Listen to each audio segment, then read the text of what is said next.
Well, hello, it's Sunday morning now. It's 9, which is like sleeping in for me. Still got on my Shari shirt. You know, when I watched back to the video I made last night, Saturday evening, it is Sunday morning, the 13th of July. Cheers. When I worked with Shari, that was the first time I encountered working with someone who I kept referring to Shari as she. And when I met them, they um, didn't like that. They said refer to me as they, them, we, but not he or she. So, oops, if you happen to see this, Shari, much respect to you. But being an old guy, it's like, I see a woman and that's what I see. No offense meant, but I thought I better do that. So, cheers, people. A couple of reasons why I'm coming on today on Sunday instead of waiting till Monday. First up, I want to say that the folk song number 2 piece that I just completed with Douglas Otis Wesselman is now up on his Substack, and I'll leave the release. I'll leave the link, as well as it being featured on the Watt from Pedro show that I was guest on yesterday. And I encourage you to listen to the show. I went ahead back and listened to it because when taping the show, which I'll still call it taping, even though you're doing it on a computer, you're not. We don't do it in real time.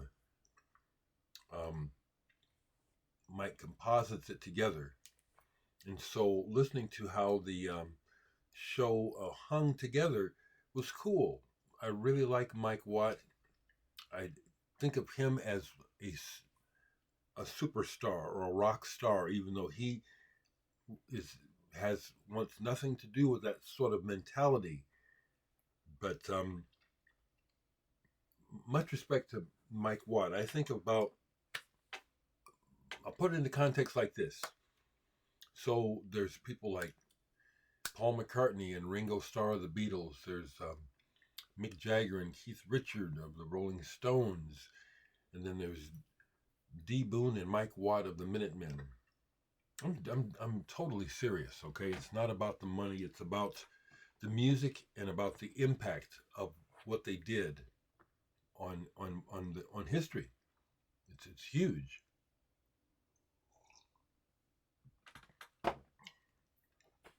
So I see on Facebook the first comment, the first post I see regarding it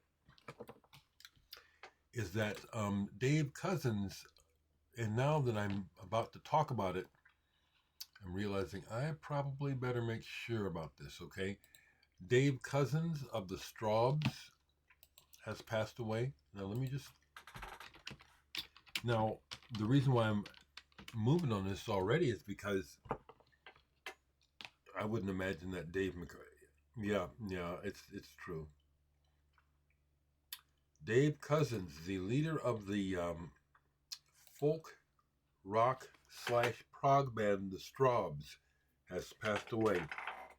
Now that's significant to me because I don't play them, but over time, I ended up with a Strawbs selection, and I'll show the first record I heard by them because it's significant. I like the Strawbs. I don't play them much, but when I play them, I really do enjoy them, and I'll show what I have by the band. Strawberry Hill Boys. I believe that's the origin of the name Strawbs, Strawberry Hill Boys, and they were a folk band. So this album, Bursting at the Seams, is the first Strawbs album that I heard and owned. This is not my original copy because my original copy was a white label promo that I somehow acquired in 1973, my senior year of high school. I still have a lot of strong memories from that year and that time period. Um, and this album was got played a lot. As I said, when I was a kid, I didn't have much money, so any records that I had that I liked got played to death. And I love this album. Lady Fuchsia, Tears in Pavane, Lay Down. Now they had I guess it was a hit over in the UK, Part of the Union. It's a topical song which really has no meaning for me personally, but I'm just noting that was. I have these albums by them partially because they've been so easy to obtain over the years. You just see them. I remember a time when, you would see them constantly in used sections. But here's what I have. And I'm missing one of their big albums. You'll see it, and of course, I'm going to beat you to it because if I don't say it, someone's going to say, well, you don't have. People love to do that, but I don't do that to other people. But people love to do that. Well, you have this, but you don't have that. And it's like, I don't like that. But people do it. It's like a knee-jerk reaction. You showed everything but. I think it's kind of shitty, actually. That's why I don't do it. No particular order. Deadlines. Found this used. That's not my ringwear. But I really like this album. And this has the proggy moves. Words of Wisdom. Last song on the album. They try to make it an epic piece. And you do a pretty good job of it, actually. It's good. It's a good album. And Dave Cousins has a very distinct voice. When you hear him, you know that's him. He has one of those kind of voices. Here we go. Just a Collection of Antiques and Curios, Strawbs Live. And there he is, Mr. Rick Wakeman, young. All of us once were young. That's one of the things that, again, I can't help but muse about these days often, is the passing of time and how here I am at 70 years old, but yesterday, in some ways, it seems like a long time ago, and in other ways, it seems like it was just yesterday. Isn't that? You know what I mean, don't you? Some of you. Good album. Here's one where they were having some. I think they were having some commercial success, which led to albums like this, Deep Cuts, which is it's the band. It's the four main guys. I'll have to play this. This I never got into that heavy, but these albums I did. Strawbs, No Madness. Here comes Ray, coming home on his motorcycle. Man loves a woman. That's my people. That's my cousin Raymond. He loves music like I do. But like I say, partially because of his age, he plays the exact same tunes all the time. Green Onions, Booker T and the MGs, When a Man Loves a Woman, Percy Sledge, Soul Children, a couple of blues, every day, literally every day. I love them though. No Madness. So yeah, this is my reaction, to my environment. It's like, take me away. Another good album. Ghosts by Strawbs. Good songwriters as well as players. Good arrangements. The music, very interesting. And here's a couple of compilations. Classic Strawbs. This one is another used find, which accounts for the ringwear. I don't know exactly why I'm always sharing that, but it's coming up, so I do. And I'm seeing here that this is a Canadian pressing from early on in my record collecting. The different pressings from around the world. Um, I've always been intrigued by it. Here's one I found used, and the best of Strawbs. I got this really cheap because it was fused. As you can see at the bottom there, slight water damage. It's really interesting because you don't see the evidence of the water damage on the outside, really. I didn't notice it until I got it home and tried to open it. But this has tracks from the album that I don't have. Don't I? I don't have From the Witchwood. Now, what's in... As I say that, I keep thinking I thought at one point I found a copy, but it's not here. Here's another really strong album by them, Grave New World. Grave New World. It's been a while since I've listened, so I don't know that this is a concept album. It might be. Nice gatefold. So I was listening to that song. Is it Patti LaBelle and somebody? James Ingram, On My Own. Who plays that one a lot? On My Own. I know these songs by heart. And I have two more by the Strawbs. Burning for You. This one's pretty good. It's on the commercial side, but it's pretty good. And this one is a great Strawbs album. Hero and Heroine.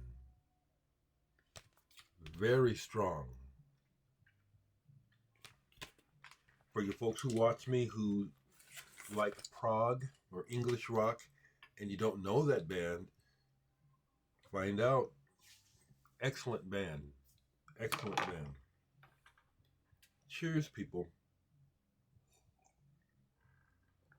When I grabbed those, this caught my attention off the shelf. So I'm showing it. Not that I'll play it today, but I wouldn't mind having this series of records. The Perspective 21 series on Philips, where they put out a series of classical avant-garde records with these silvery covers. I have 2 or 3. I know I have at least 2 of them. This is Le Percussion de Strasbourg, doing Gilbert Aimé and Hobbenstock Ramati compositions. Heavy listening. I love that. Love that cover. Love that texture. So I thought I'd show that. So that's what I have to share this morning. It's a beautiful morning. It's been just really nice these last couple of days. Low humidity and temperatures only in the 80s. I think it's supposed to get hot again today, but this morning it's just gorgeous. So after doing this, pardon me, after this I plan to grab my morning coffee and go sit out in the front. The cat situation is not out of control.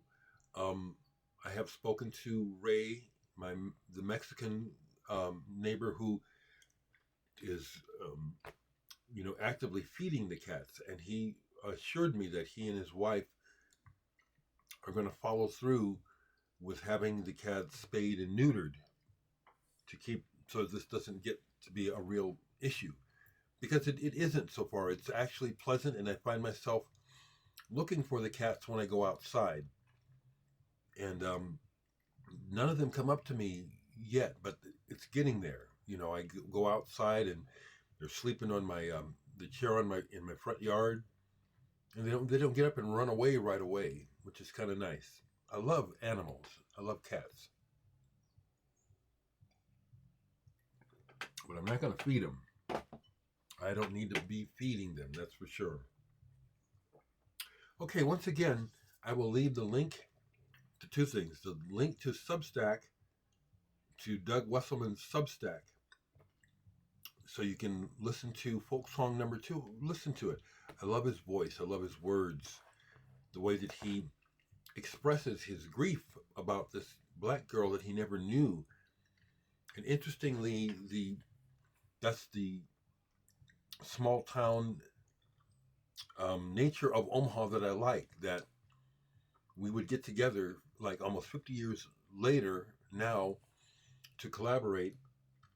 And one of the poems that he wrote about this girl is someone that I pretty much directly had involvement with, or almost. You know what I'm saying?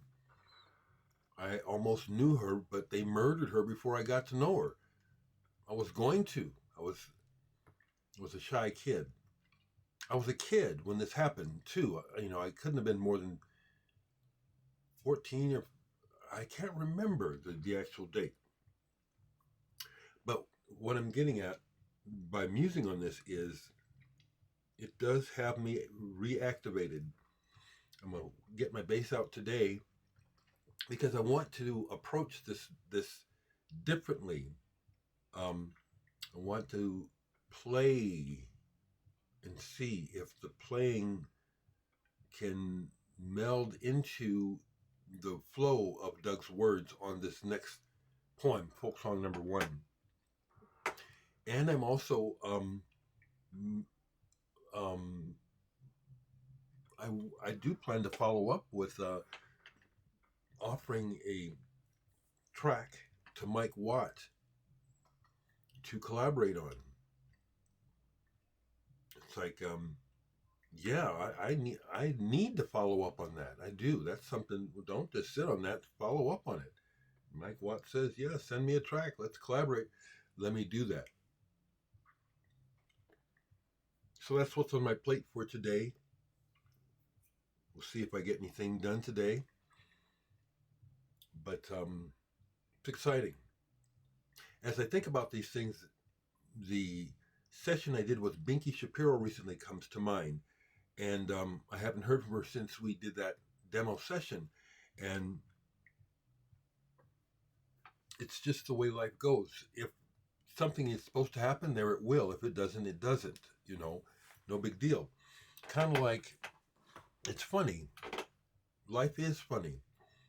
I was recently talking about Hank Red, the horn player who played with Stevie Wonder for a long time. How for a while there looked like I was going to try to collaborate with him.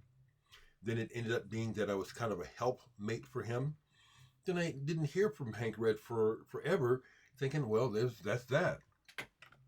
Boom, out of the clear blue, Hank Red gives me a call the other day. Hey, what's going on? So I'm not working on a project with Hank. The music I sent him didn't turn him on. It didn't catch his interest. So what I'm just happy to call him a friend. And the main thing I help him with is technical stuff. So he's got this Roland keyboard that he's having some difficulty with, and if I can't figure it out, I have the wizard Aaron Gum who will help us both. But it's funny how it's like I think that's why I wouldn't have enjoyed living like in Hollywood or being involved in big business, the big business end of music, because people say things and they don't mean them. And people make promises that they don't keep, and people talk to you like you're their best friend, and then you turn around and they don't even know you. I don't like that, and that's the world of business. But I understand that's how it goes. And I'm so glad that I never got caught up in wanting that.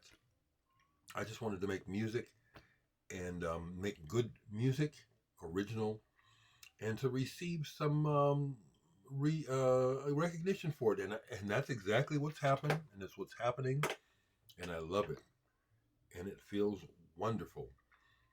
So let's see what I can get done today, musically, okay? How are you folks doing? family.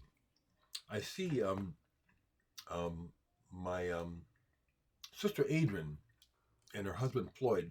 They are gadabouts. Is that the right word? They're out and about on the town, constantly doing stuff.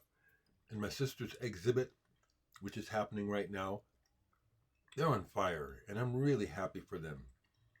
And I hope the same for all the rest of my siblings. I haven't talked to my older brother James in a while, but that's been par for the course for years. Okay, bad news travels fast, so he must be okay. Before I go, since it's not even a half hour yet, I'll take a look and see if there's anything to.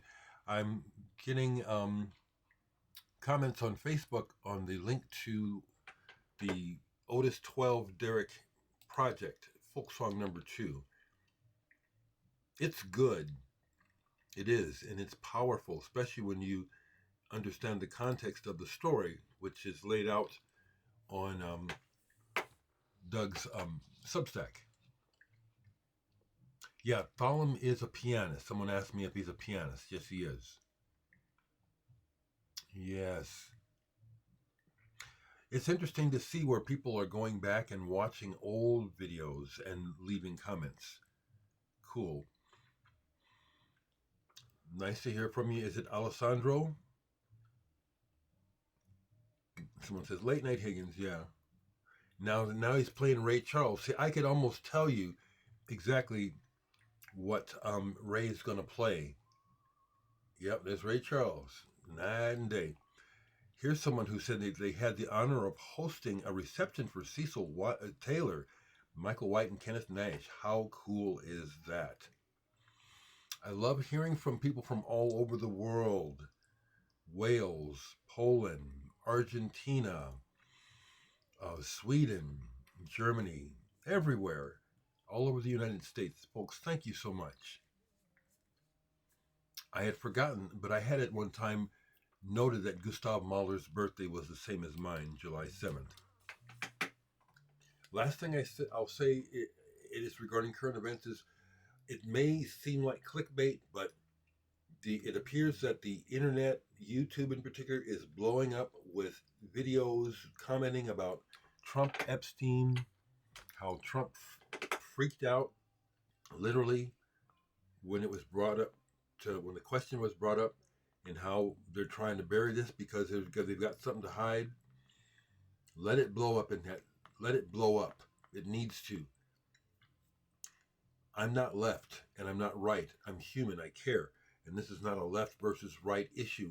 And it's so stupid that anything is left versus right, okay? This is a human concern issue. I don't like to use the word should, but I'll use it. We should be concerned that thousands of victims over a long time span, children, have been abused, compromised, and used by rich, powerful people inside and outside the government. We should be concerned and want this handled. It keeps being swept under the rug because of money and power and corruption.